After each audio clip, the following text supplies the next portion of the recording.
இன்னஹு மை யுஷ்ரிக் பில்லா ஃபக்கத் ஹர்ரமல்லாஹு அலைஹில் ஜன்னா. யாரு இந்த உலகத்தில் அல்லாஹ்வுக்கு இணை வைக்கிறார்களோ அவருக்கு சுவர்க்கம் ஹராமாக்கப்பட்டுவிடும். வமஅவாஹுன்னார், அவர் ஒதுங்குமிடம் நரகம் என்பதாக அல்லாஹ்வுடைய குர்ஆன் சொல்கிறது. பண்புள்ள சகோதரர்களே, சுவர்க்கம் ஹராமாக்கப்பட்ட முதலாவது பெரிய பாவம் நம்ம செய்தோம் என்று சொன்னால் சுவர்க்கம் என்ன செய்துவிடும்? ஹராமாக்கப்பட்டுவிடும். அதே போன்று சூரா நிசாவினுடைய 48வது வசனத்தை பாருங்க.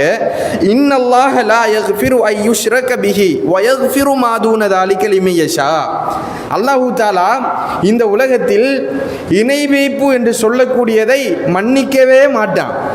அது தவிர ஏனைய பாவங்களை தான் நாடியோருக்கு மன்னிப்பான் அப்படி என்பதாக அல்லாஹ்வுடைய குர்ஆன் என்ன செய்கிறது? சொல்கிறது. அப்போ அல்லாஹ்வுடைய தூதர் ரசூலுல்லாஹி ஸல்லல்லாஹு அலைஹி வஸல்லம் அவர்கள் பட்டியலிட்டு காட்டிய பெரும்பாவங்களில் முதலாவது பெரும்பாவம் என்னன்னு கேட்டால் அல்லாஹ்வுக்கு இணை வைப்பது. அல்லாஹ்வுக்கு நாங்கள் இணை வைப்பு, இது பெரிய ஒரு பாவம்.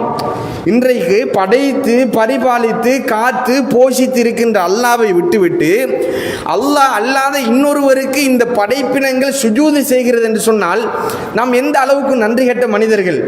நாம் இதை நன்றாக சிந்தித்து பார்க்க வேண்டும். இப்போ நம்ம ஷிர்க் செய்கிறோம், அல்லாஹ்வுக்கு இணை வைக்கின்றோம். இப்போ என்ன காரணம் சொல்லப்படுகின்றது?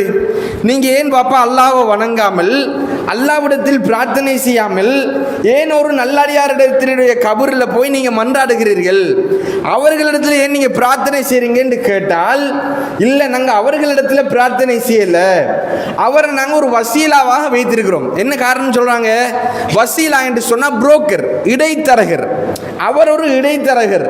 அவரிடத்தில் நாங்கள் பிரார்த்தனை செய்யவில்லை, அவரிடத்தில் போய் சொல்லுகிறோம், அவர் அல்லாஹ்ட்ட கொண்டு போய் எத்தி வைப்பார். இதான் இன்றைக்கு இருக்கக்கூடிய மக்களுடைய வாதம். அன்புள்ள சகோதரர்களே, இதற்கு அண்மையில் ஒரு ஆலிம் அவர் என்ன பேசுகிறார் என்று கேட்டால், எப்படி அல்லாஹ்வை முடிச்சு போடுகிறாங்க எதற்கென்று கேட்டால், சுப்ஹானல்லாஹ் நஊது பில்லாஹ், அல்லாஹ் நம்மளை பாதுகாக்க வேண்டும். அவர் என்ன வாதம் வைக்கிறார் தெரியுமா? உலகத்தில் உங்களுக்கு ஒரு பிரச்சனை வருது, வந்தா நேரடியாக போய் நீங்கள் ஜட்ஜிட்டு முறையிடுவீங்களா? கிடையாது. முறையிடுவதற்கு ஒரு அணுகுமுறை இருக்கிறது. யாரோடாக அணுகணும் என்று கேட்டால் லோயர் மூலமாக அணுகணும். எனவே கபரில் அடங்கப்பட்டிருக்கின்றவர் லோயர், அல்லாஹ் ஜட்ஜ். அன்புள்ள சகோதரர்கள், எப்படி ஒரு மடத்தானமான ஒரு வாதம். இதை கொண்டு போய் அல்லாஹ்வுக்கு ஜட்ஜாக்கி கபூரில் இருக்கிறவரிடத்தில் லோயராக்கி இன்றைக்கு சமூகம் என்ன செய்கிறது? அல்லாஹ்வுக்கு இணை வைக்கிறது என்பதை நாங்கள் புரிஞ்சு கொள்ளணும்.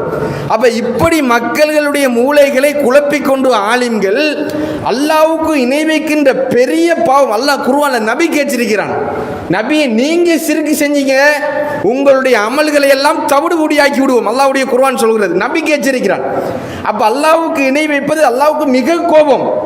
அப்போ இன்றைக்கு பாருங்க சகோதரர்களே, பள்ளிக்குள்ள வந்து தொழுகிறான், பள்ளிக்குள்ள வந்து தக்பீர் கட்டி தொழுகிறான். ஈயாக்க நஅபுது வ ஈயாக்க நஸ்தஈன் சூரா ஃபாத்திஹாவில் நாங்கள் ஓதுறோம். உன்னையே வணங்குகிறோம், உன்னிடத்திலே உதவி தேடுகிறோம் என்று இன்றைக்கு ஃபாத்திஹா சூராவை ஜமாத்தோடு நின்று தொழுது ஓதுறோம். வெளியால போய் கபரில் அடங்கப்பட்டிருக்கிற இடத்தில் எங்க பாவங்களை மன்னித்து விடுங்கள், எங்களுக்கு உதவி செய்யுங்கள். பண்புள்ள சகோதரர்களை புரிந்து கொள்ளுங்கள்.